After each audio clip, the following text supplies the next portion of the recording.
target cannot be met. And as far as I know, JASMY has a little bit of a problem of not touching the targets. Now, I still have issues with trading it because I'm not going to trade something that is so overbought, and this can be a decision time to even go down, unfortunately, because let me tell you, you have this pin bar that tells you that, hey, I'm a decision maker, be careful, right?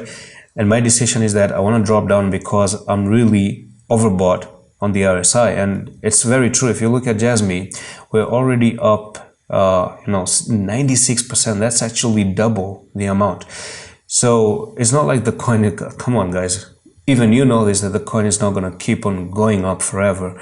So at some point it's going to actually cool down, and I think you're getting the hints, maybe the hint to take out profit. And that's exactly what I'm going to say. If you are in profits as a trader, take out profits. Maybe as a long-term user, you don't even have to care about TA and technical analysis of the short-term trades. This is not for you. These videos are not for you. For the long, I don't know why people who are in here long-term get confused with these videos. If you're long-term, you don't even need to worry about anything. Simple. Long-term, I don't even know what's going to happen in long term. I cannot even say it.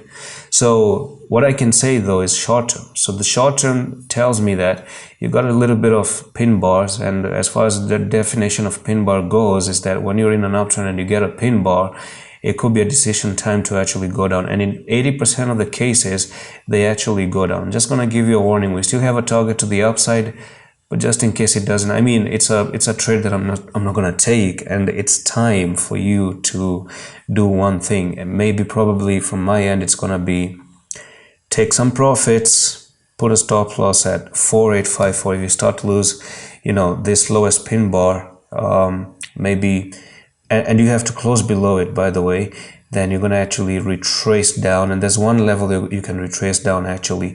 So this right here, 4582, because that's one resistance you broke out of, and you can actually backtest it at the moment. If you do backtest it and start to bounce off, you can actually go to a technical target, which is actually going to be 7544 as well. So that's pretty much it for this update on JASMY. I'm going to see you in the next one. Allah Hafiz.